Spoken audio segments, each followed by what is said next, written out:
Welcome to All Out in the Open. I'm Charlie Bird here with Ben Shalati, and we've got another great episode for you. Yes, on this In the Scriptures episode, Claire talks with our friend Becca Shumway about the Scriptures. And I love Becca. I've known her for a few years, and she's one of those people, like when I met her, I was like, we just like clicked because we're similar ages. I'm clearly older, but just like similar journeys with our faith, with our orientation. And she is just like someone who loves the gospel of Jesus Christ so much, and that just so resonates with me. They talked about a lot of really interesting things, but I think my favorite part was just hearing two gay women talk about the gospel. It was just really fun because there's like this joke, like, where are the gay women in the church? And it was just so fun to hear the insights from two really strong Latter-day Saint women. Yeah, we know where they are. They're on this episode. We hope you enjoy it.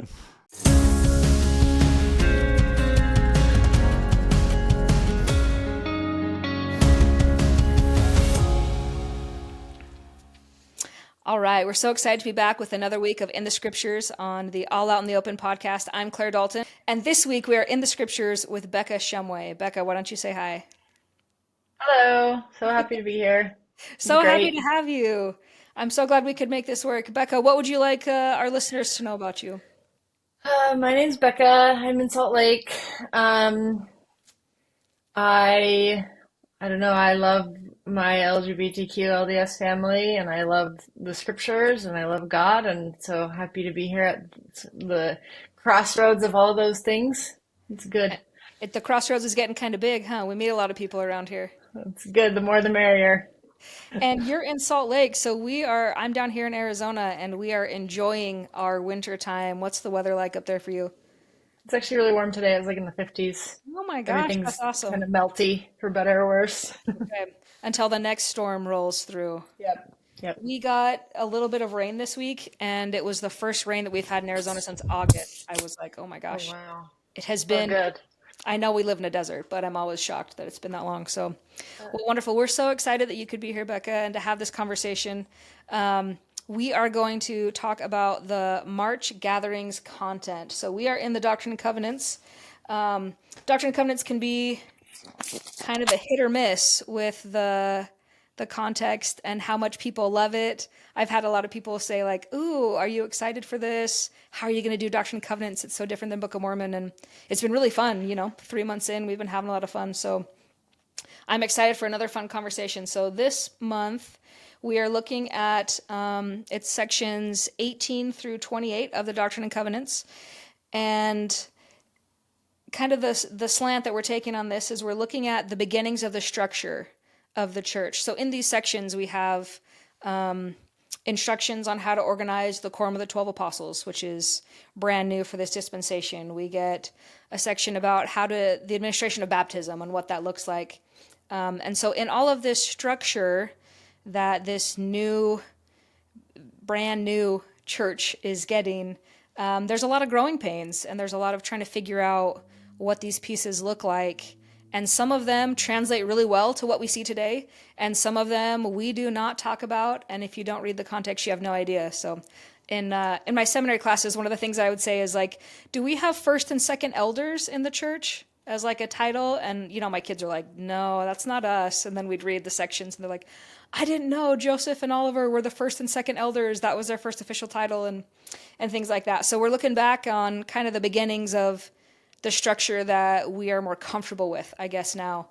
And one of the things that I think is really important as we have a global church and a lot of structure, a lot of programs, is how do these programs and structures actually help people, right? That's the purpose. And so section 18 of the Doctrine and Covenants has this verse that's very famous. It's quoted a lot about the worth of souls is great in the sight of God.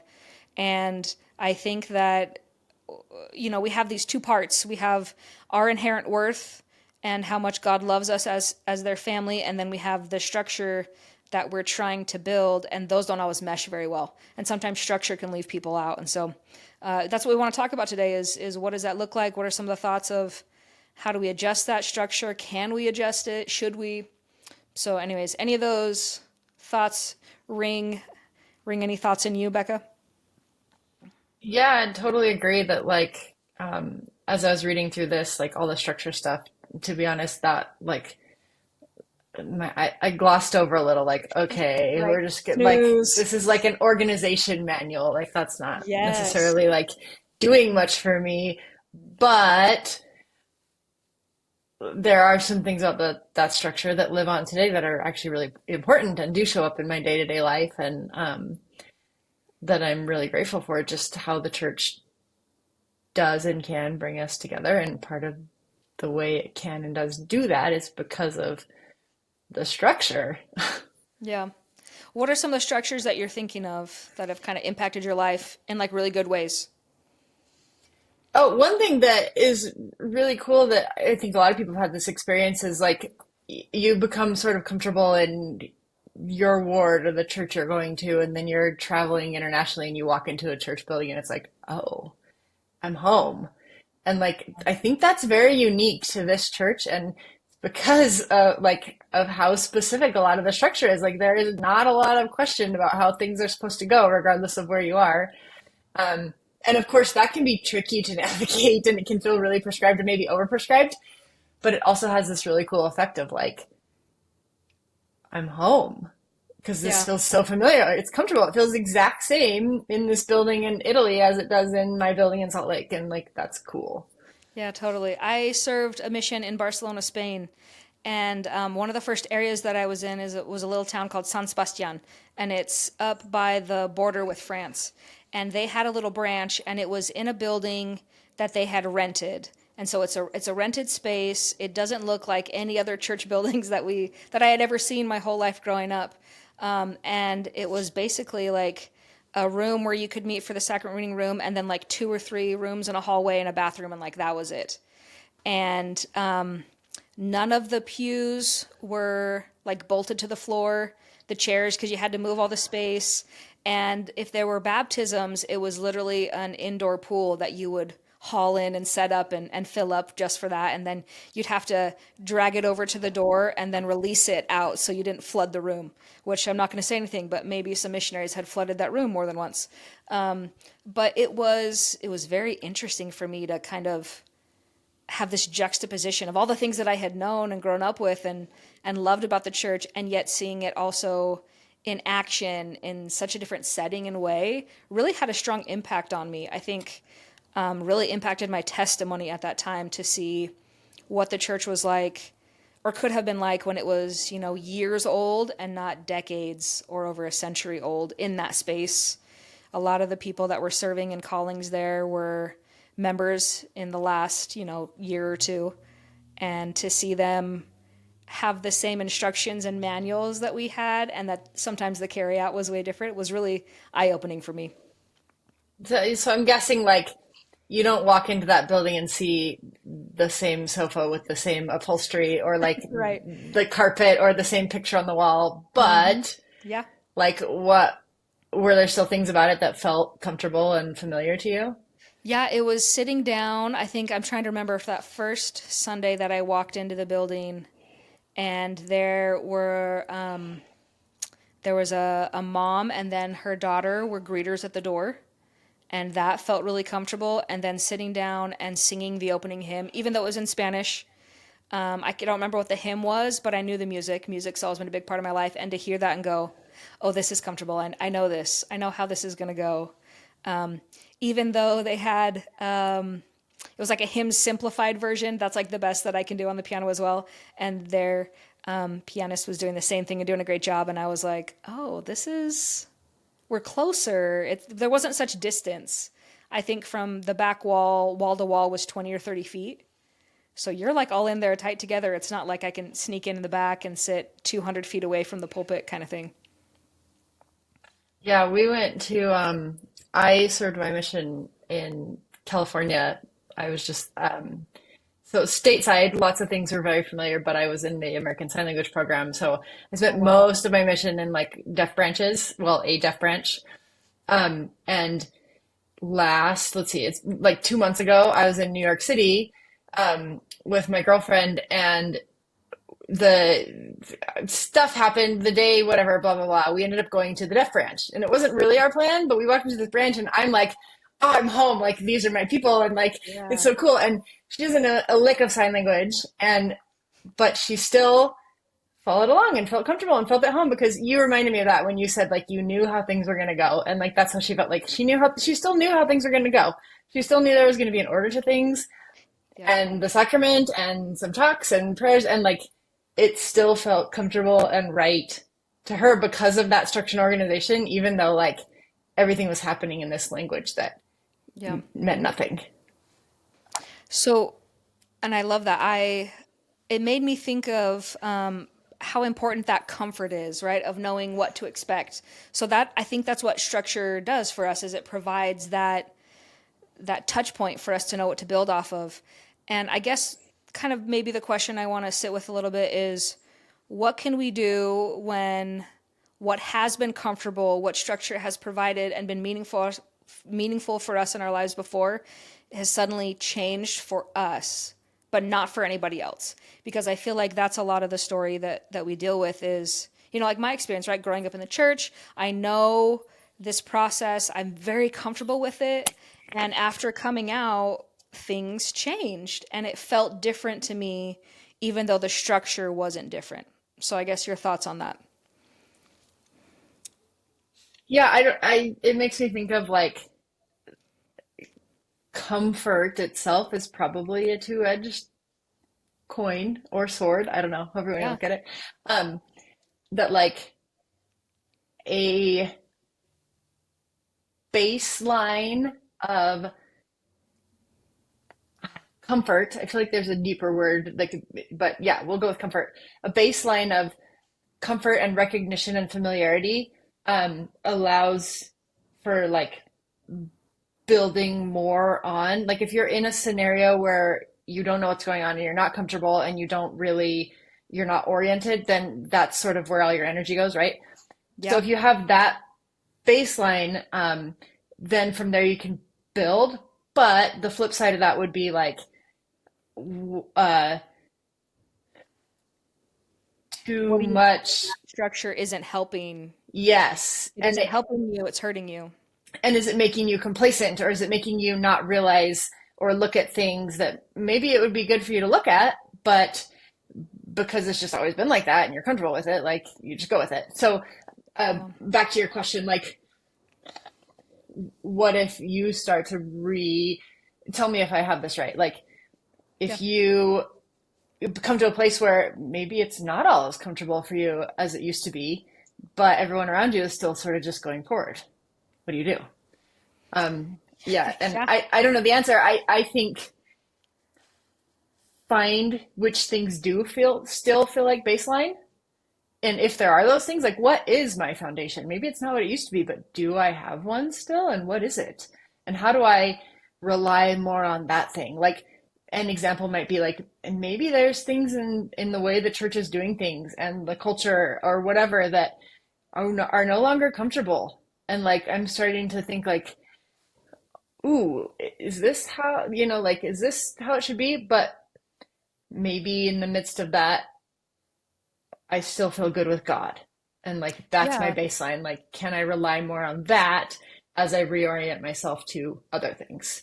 Yeah. Makes total sense. So it reminds me of, and I try to think of like current things that I'm going through. I don't want to be that person that's like 10 years ago, this thing happened. But I think the most clear example of that for me was when I came out. So when I came out to myself, right, just the realization for me that like the words I use were like, I have same sex attraction, right? And then it's developed into gay is the word that I use now. But at that time, when I acknowledged that truth for the first time in my 30s, it seemed to crumble everything else about my world. And so I spent some days, and this is while I'm a full-time seminary teacher, and it's in the middle of COVID, and I'm teaching online. But I was spending days just sitting in my room in the dark, staring at a wall, going, what do I believe? And I think that I had believed these things, but like it feels different now. So I literally felt like I went back to absolutely nothing and had to build in truths piece by piece. Like I had to go back and rebuild my testimony. And the first thing that came back was my relationship with my heavenly parents and Jesus Christ. Like I had to go back through and rethink that of, if this is who I am and it feels like it is, and I've confirmed it with God, is that still a piece of knowledge that I can hold on to? And that was the first piece. And then it was my understanding and relationship with Christ and understanding the atonement of, I don't get it, but I do feel like it's real and had that power in my life. And I had to build things back piece by piece. And that was very painful because there were things that I looked at and thought, this doesn't fit or feel good anymore. Like it used to be right here, and there isn't a space for that in what I'm building, and what do I do with that is really devastating. It just feels like a loss you're grieving, and there are things that you put aside, and there are things that you have to break down and reshape, and there are things that you've never ever once picked up that suddenly now, oh, that obviously fits right there. And that was such a learning curve, I think, just for me, because I had always felt so secure in my understanding of the gospel. I've got this. I understand it. It makes sense. I know where I fit. And it's because I was squishing myself into this box because that box would fit. And when God was like, "You're not the box, Claire. I didn't make you as a box. You're just Claire."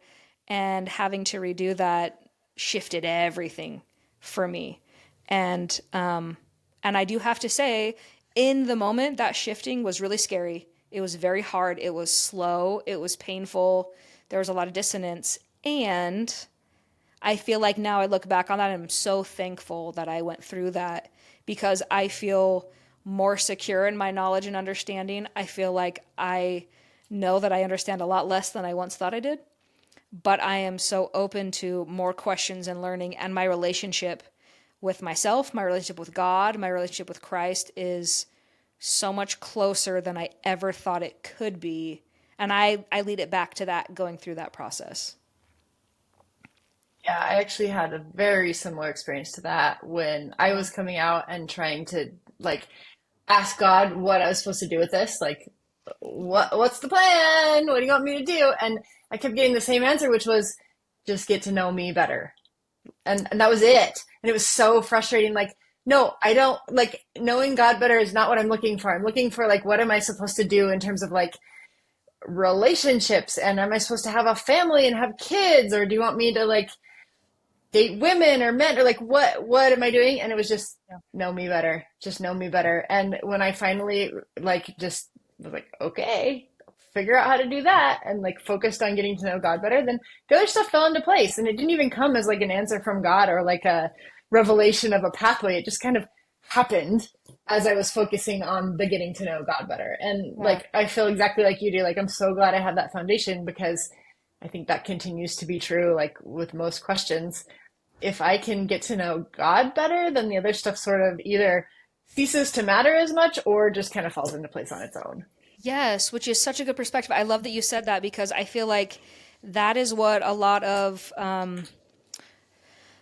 I feel like the dissonance in our world and scripture goes back to, is it goes back to, am I leaning into my relationship with deity and heaven and God and me as a person and using that to grow and learn and understand the world? Or am I trying to hold on to the structures and patterns and programs, and that those are going to save me, and that's how I do it? And I think when those get flip-flopped is where people who think and feel very similarly feel like you're on completely opposite ends of the world. And I think that that is such a good way to summarize these early sections, and probably all of the Doctrine and Covenants, to be honest, is we can sometimes get stuck in this trap of thinking that Joseph and Oliver and Martin Harris and all of these names in these early chapters were just going to God and getting like digital downloads of what to do, that God's like, yes, do this, and yes, do this, and yes, do this.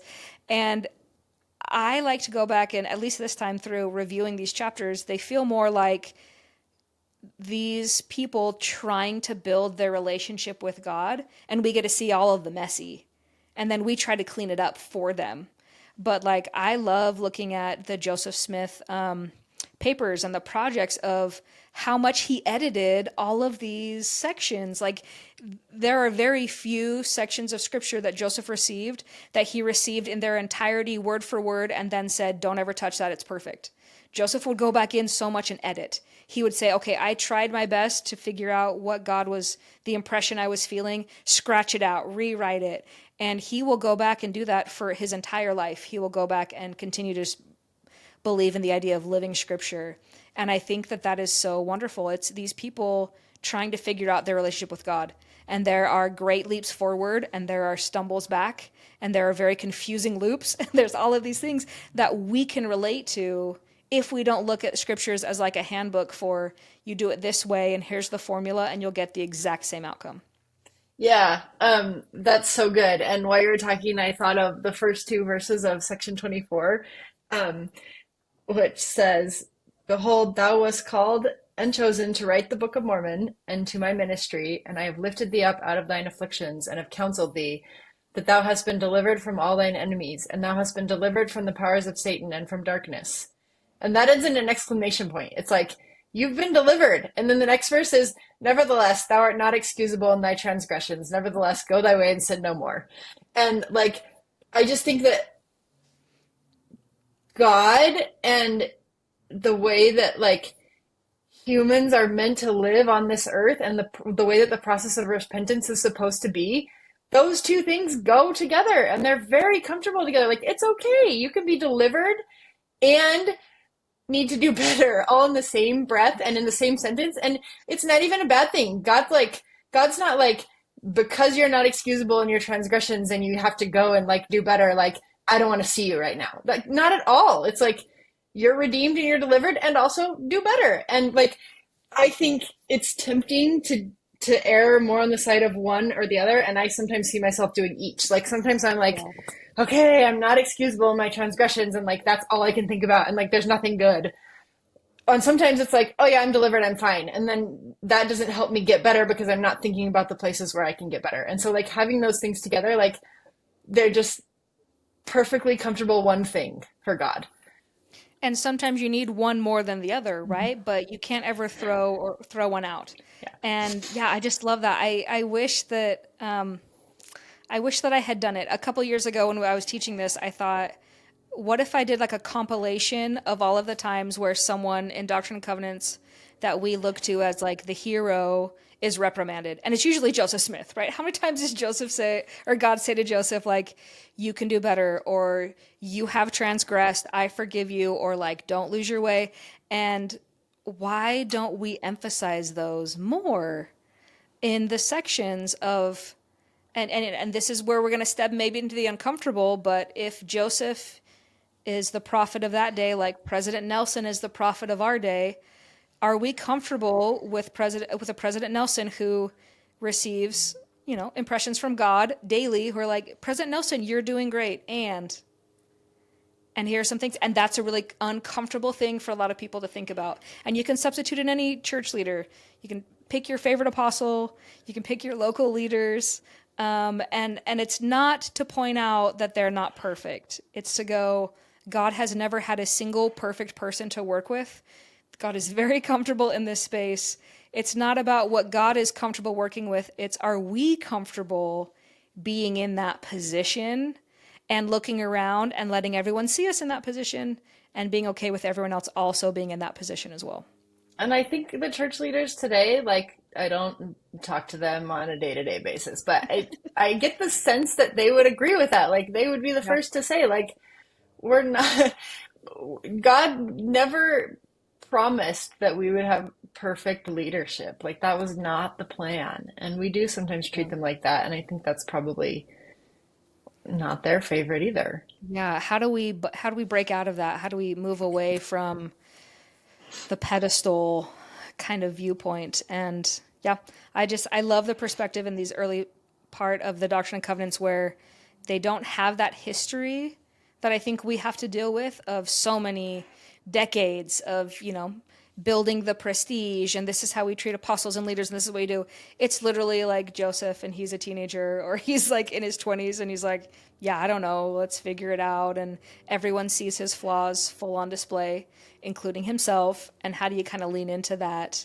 And what does that mean, and what does that look like for us? And so, yeah, I love those ideas. And I just think back on, I guess the question that I've been sitting with in this month and kind of thinking about this is, how can we approach the structures that we've been given and accept and acknowledge how good they've been in certain ways, but also listen to people who go, hey, this structure isn't working for me, or this isn't good, or this is what this feels like.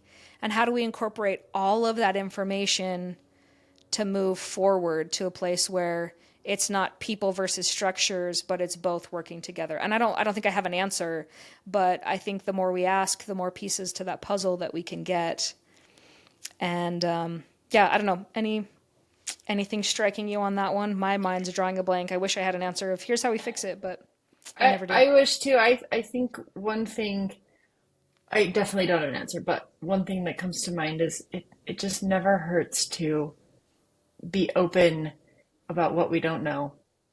And like another verse from the reading popped into my head while you're talking, which is the first verse of section 26.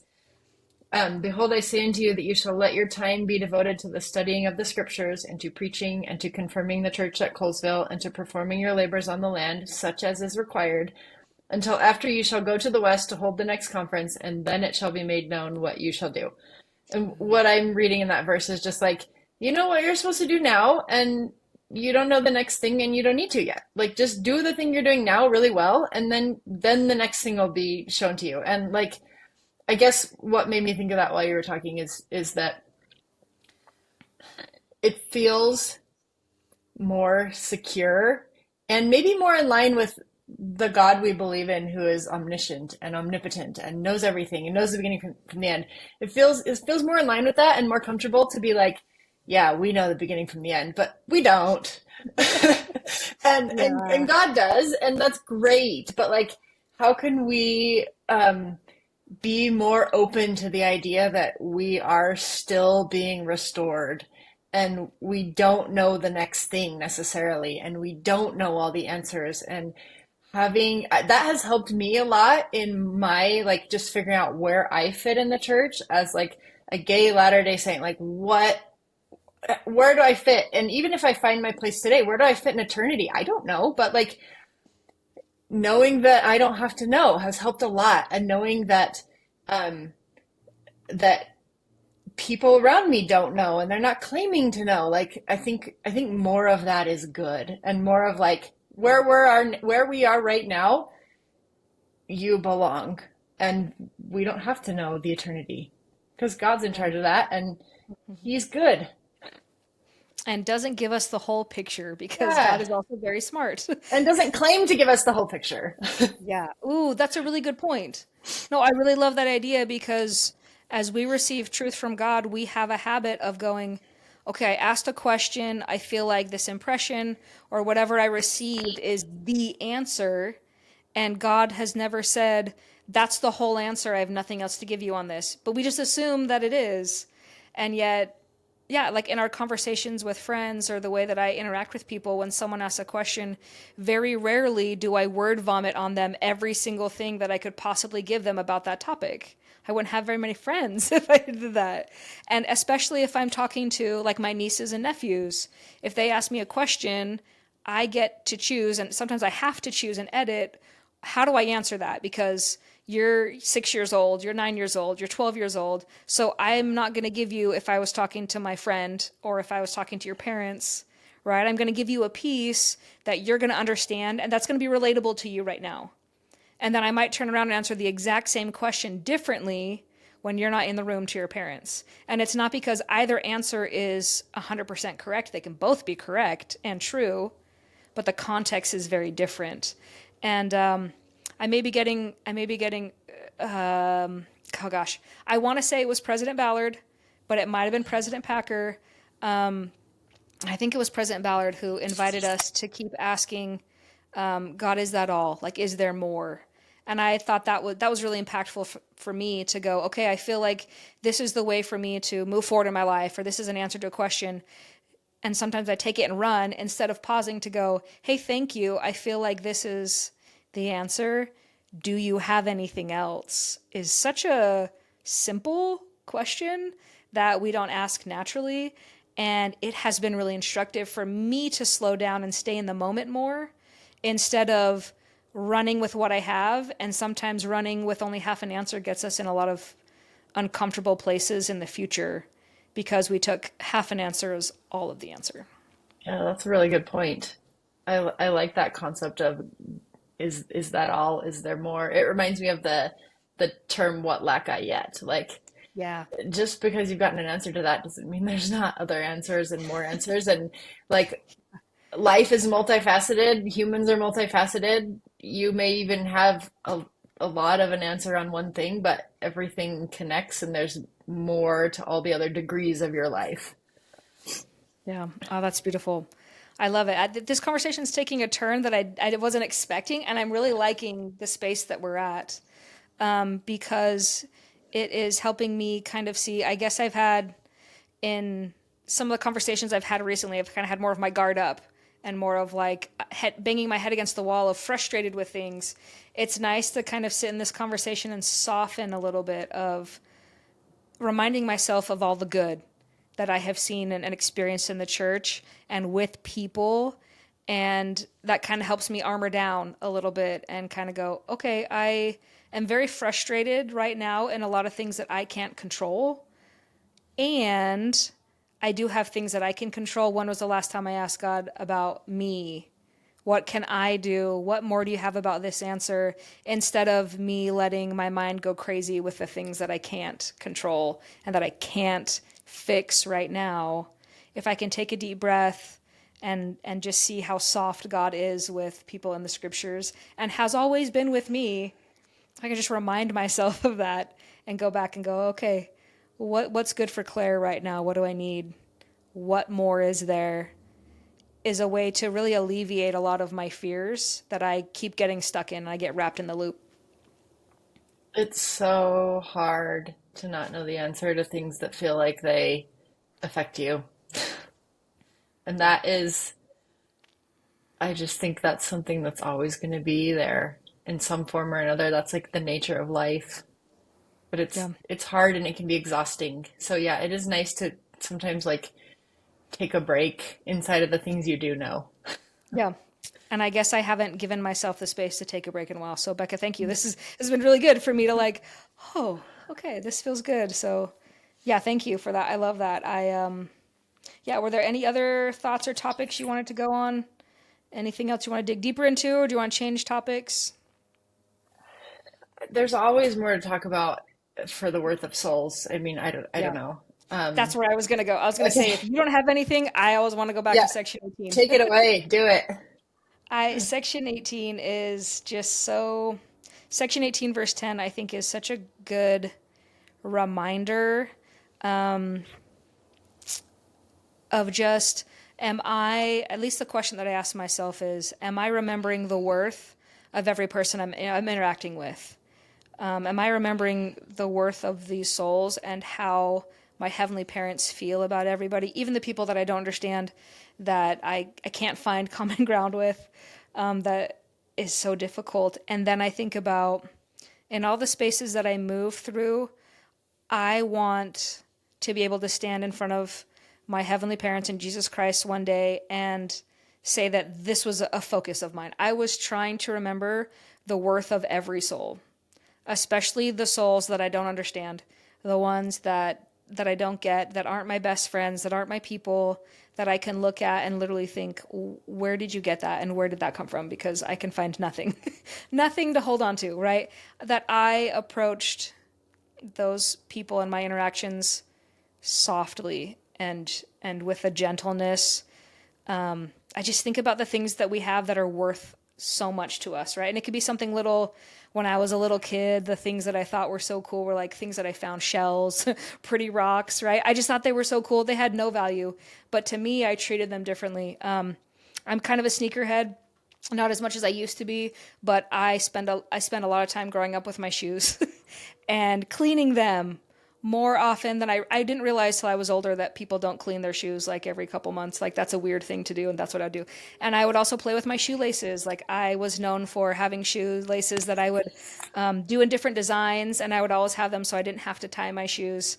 And my shoes are of value to me. And how do I treat them? Do I treat people in my life with the same sort of kindness that I would treat my shoes? right? And that's a dumb example, and yet it is resonating with me because there are objects that I treat very carefully, and I'm not as careful with my words. Yeah, this is sort of random, but while you were talking, jumping down in section 18 to verse 38, and the reason I say it's random is because this is out of the chunk of verses that's talking about like the worth of souls. Yeah. It's like down further when the topic has sort of moved on, and they're talking about recognizing the 12 in the church and the elders. But anyways, verse Yeah. 38, and by their desires and their works you shall know them. It's decently easy to know people's works with, you don't always know everyone's works. I don't know if people could see that you were wearing shoes with cool shoelace patterns, but they maybe couldn't see that you were cleaning them every other week, right? Yeah. But desires, how often do I know people's desires? I don't know that I do. And I Yeah. just think there's a lot of power there for uncovering like an understanding of people's worth. It reminds me, there's a quote that says there isn't anyone you couldn't love once you've heard their story. And that to me ties into like what is driving people? Like what are people's desires? How can I do better at being curious about that and knowing that about people? Yeah. And maybe not just assigning them worth or value or relevancy based on just their works or just a portion of their works or on something I saw at some point. Like, how can I Yeah. better know people's desires and know what drives them and know what's important to them? And I think I would be really surprised if there are humans on this earth that aren't easier to love after you know their desires. Like, there's not a lot of people who are out there really for true evil, right? So Yeah. there's something powerful in that. I absolutely love that. And I'm thinking about and when we do this naturally, we're taught in our world growing up, like we categorize people and we make assumptions because it helps us survive, right? And we people have pretty good radars of like you gravitate to the people that are you think are going to be your friends. And some people have, types. I'm going to go hang out with these people and whatever. And I have made judgment calls, not good or bad, just judgment calls on who people were. And then I have a conversation or get to know them better. And I can look back and realize, oh, like big 180. My assumptions about you, even if they were really good assumptions, I actually got to know you and they were not the same. And that happens so often, and yet I still forget it, right? And how do we do that? And we already said it, and you said it. You get to know them, you hear their story. And getting to know people is difficult in our day sometimes when social media has changed how you get to know someone and perceive someone. And especially, the algorithms that curate what we see about people can be very divisive and very damaging. The things that I might see because of what the algorithm is telling me on Instagram, I may see very different perspectives of someone versus someone who is on a different vein. They can get totally different content, and it's a hard thing to remember. Where am I going to get to know someone? What am I drawing these conclusions from? Have I actually talked to that person and listened to what they have said? And that doesn't automatically fix everything, but it definitely gives us a different perspective. And I think that's so true, is let's go back to hear what people have to say. Do I create spaces for people to talk and to have things to say? That's scary. And I'm really bad at it because it's scary. Like, in order to have a real deep conversation with someone and get to know them and give them space to talk about themselves, you have to talk about yourself too. And I don't always want to do that. Like No.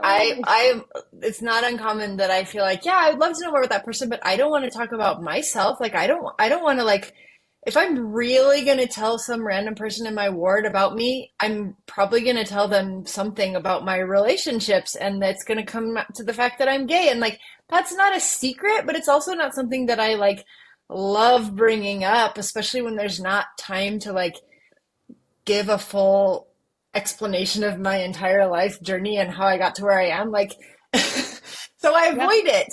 And in avoiding talking about myself, I inadvertently avoid learning about others as well. And so that's scary and it's hard and it takes it takes a level of trusting other people. Yeah. Um, if you want someone to trust you, you have to trust them too. And so it's Yes. scary and hard. Yes, the introvert in me 100% validates that. It is. And it makes me think of some of the content that we refer to in March. It goes back to Allison Dayton, the founder of the Lift and Love organization. Her first talk at the Gather conference in 2023, she talks about expanding the borders of Zion. And in that talk she does a great job of kind of showing how we have a history of living in tents and kind of brings up all the camping that we do as a church, and then goes back to the Old Testament and this covenant of hospitality. That wasn't something that I learned about. At least I don't remember. I'm sure my seminary teachers mentioned it and I was asleep or not there that day or checked out. But it wasn't until as an adult when I really latched on to that understanding of the covenant of hospitality that we see in the Bible and how vital it is. So this covenant is that God says, and it is throughout all of the peoples in the Bible and in the ancient world, is that was a code for how you treated people, especially strangers, people who were traveling between different cities, weren't of your same nationality, vulnerable groups, men and women and children and refugees, how you treated them. And you had to offer a place for them to stay and food and all of these different things that, and Allison brings up, like, would we do that today? If some stranger knocks on your door and is like, I need a place to sleep, we're like, the Best Western is down the street, like, here it is. And just kind of understanding, what does that look like? And it does require a level of trust in each other. And it's not 100%. There are people who took advantage of it, and there were people who were harmed, and that is always going to happen. And God is still inviting us to build that. So he's not asking us to invite people into our homes now, and that may not be a safe thing or a way to do it. But there is that relationship of hospitality of, can I trust people with who I am? Is a question we're always asking, whether we're conscious of it or not. But also, am I a place and a person that people can trust to be who they are? And that is so hard, and it's so scary. And especially when you have bad experiences, it's so hard to open back up to those again. And I see that in scripture where God doesn't go, okay, you did it once, you're good. Joseph, you did it one time, excellent, you're good. God's like, no, Joseph, move the church again. Go to this other place. Yeah, you don't have a house there? I know. You're going to go knock on someone's door and ask if you can stay. Joseph and Emma don't have a house until they're in Nauvoo, is the first time that they literally own a home that other people aren't constantly, bringing people into. And then even in Nauvoo, they still have the hotel, right? Their house is basically putting people up anyways, because so many people wanted to come see the prophet Joseph. But there's just, there's something about that opens up our hearts, that allows us to trust ourselves and to trust others more, that can get lost in the digital age, I think. Yeah, and that reminded me of what we were talking about back at the beginning of this conversation, where having a foundation of certain things enables you to go out on a limb, so to speak, on other things. And I think the more I trust God and build that, the better able I am to put myself out there and trust others and Yeah. show them that they can trust me. And I have a long way to go on this. I need to work on it, but I think there's something there in terms of how the church is structured and some of the things about it that are um, kind of timeless, alongside things that really aren't timeless and have changed. Yes. And And which then, are, yeah.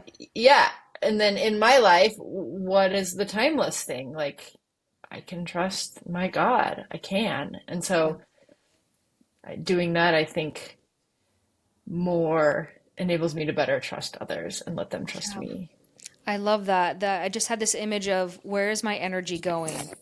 Is my energy going to armoring up, protecting my identity, me trying to sense dangers and how to avoid them, or is my energy able to go into seeing other people and building relationship with them? And that's such a hard thing to learn how to do and to be. And it feels so different when you're in a place where I am comfortable, I am calm, I feel safe here. I can build. And I just, it hurts my heart for people who have had difficult situations, damaging, hurtful situations in our culture, community, in our church, and that's their only experience. And they have never had a spiritual experience or a church experience related to God where they feel like I have been seen, I can be exactly who I am and focus on building that relationship because they've been hurt and that wall is there and all their energy is going into that wall. And it's so hard to see because my experience has been different, right? There are times where people come to you and go, okay, how do I do this? And it's like, well, here's what I did. And they look at you and like, that doesn't apply here, right? I can't go and pray to God and expect an answer because I've never felt like I've received an answer from God. I've never felt like I'm trusted enough to actually go to God and get an answer. Or maybe I did, and I did get an answer, and someone shut it down. And so now I don't trust that I'm actually worth getting an answer to God, right? There's such a variety of experiences that saying, yeah, just go do this and it'll work, doesn't translate across the board. That's when I hope that there are people in all of our lives for the times when we don't have a foundation of a certain thing, or we do need to just sort of go inward and armor up, as you said. I hope there's people in the proximity of all of us that do have that Old Testament hospitality and can, someone who is hurting or wounded or doesn't feel like they can just go get an easy answer from God, hopefully they have someone in their life who can just take them in and give them a safe, sheltered place for a while. That's Yeah. why we have each other, and I really, yeah, I hope that for everyone. Unfortunately, it's not always true, but we can always try to be that more for each other, and that will make more of that exist in the world. And I think that's the basis of ministering, right? That used to be visiting, teaching, and home teaching, and now ministering. Like at the core, it's a program that exists to help us take care of each other. It's maybe, and I haven't ever thought of this before, but in my head, I'm like, oh, maybe this is the modern day covenant of hospitality, of this is how we take care of each other. And it's become the butt of jokes in our culture, right? Of like, it's the last day of the month and you're knocking on the door and putting the cookies through the mail slot. And like, yeah, I get that joke. And yeah, that can be what it is. But I think at the core of it, it's the desire that God has for us to see each other the way that God sees us and to check in and to trust that there is always more good in each other and in the world than there are things that separate us. And that is hard to hold on to. But that's the family of God, that I can set aside our differences long enough to see your heart, to see your desires, to see where maybe your works are not where I thought they should be, but your desires were there and they're overwhelmingly good. And I want to acknowledge that and see that. I feel like that's when we build the Zion that we're all seeking, that community of, okay, everything doesn't have to be perfect. We can get through it together. We can build it. And I think that's when everything kind of slots into place, right? Relationship with God, relationship with ourselves and each other. And then the church framework can provide that. And I think that's the dream, right? That's the goal. That's what we're hoping for. We see it collapse a lot, but it doesn't mean we stop. It doesn't mean there's no value there, I guess, from my perspective. There's still value in trying to build it, and no, it's never going to be perfect, but it's the offering of the sacrifice of trying to build it that matters to me, I guess. yeah, I think more curiosity about one another's desires is never, ever, ever going to be a bad thing. Like, I think that's because all of us here are children of heavenly parents and we all have light in us. And the more we have curiosity about that in one another, the more we're going to be unified and understand each other. And there's going to be more hospitality and openness and trust, if we can just Yeah. focus on that. It reminds me of section 18, verse 16. And it's, we relate 15 and 16. They used to be scripture mastery scriptures for those of our listeners who remember scripture mastery. But they often get related to missionary work, right? Bringing souls into Christ. But I look at these verses about bringing one soul. The only soul that I can actually bring to God is my own. That's my interpretation of these verses, right? That's the one soul that I have any sort of control over. And verse 16, if your joy will be great with one soul, that's the work that I'm doing to be a part of God's family, to see other people and to, value them and see their worth. Then, if you have so much joy with your soul, how great will be your joy if you should bring many souls unto me. And I don't see that as like me dragging people to God, being like, these are the baptism numbers, as a missionary I did, but that's not what it is. To me, it's kind of looking around and seeing, these are the relationships we built. This is the value and the worth of I saw God in other people around me and tried to honor and value that. And I think that's what it's all about from, the perspective of Clare. I think that's what God is trying to teach. And it gives me hope.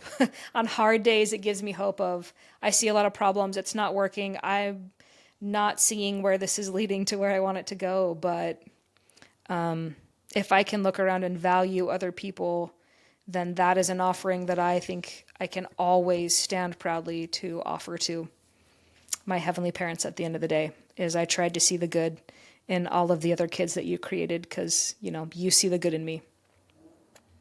Yeah, and I've never looked for good and not found it. Yeah, you're going to find what you look for. I was just thinking about that quote this week of, you're going to find what you look for. And when you look for good, by golly, you find it. Yeah, it's amazing how that works, huh? It's so simple and yet. And so hard. I love that. Yeah. It is. That's a great message, Becca. I feel really good about that and the conversation we've had. Is there anything else that you wanted to say or thoughts that you've seen in these verses? No, I'm with you. I think there's some really strong stuff in the worth of souls and just the way that we can trust our God and the organization of the church. And there's some really hard things about that too, but there's a foundation there that everyone can build on to have relationship with God. And that's what it all comes down to. Yeah, I love that. I just thought of, and I don't need to look it up, but the book of, it's in Jacob 7, the allegory of the olive tree. And it's a very intimidating long chapter, but I love the concept of the roots are good. We can preserve the roots and we can bring in all of these different branches and preserve the power and the balance between roots and branches, which is, I see it as people and the structure. And I love that thought today. The roots are good. People have good roots. And how can I open my heart up to see those and to trust in the good in other people, I think is going to lead us to so much, to better. It's going to lead us to better spots. And that was the reminder that I needed. So thank you so much for bringing that to me. Thanks for the conversation, Becca. Absolutely loved it. Thank you. And I hope everyone else enjoyed the March gatherings that we have going on this month. And this has been another episode of All Out in the Open. And we've been in the scriptures with Clare, Dalton, and Becca Shumway. Thanks for listening.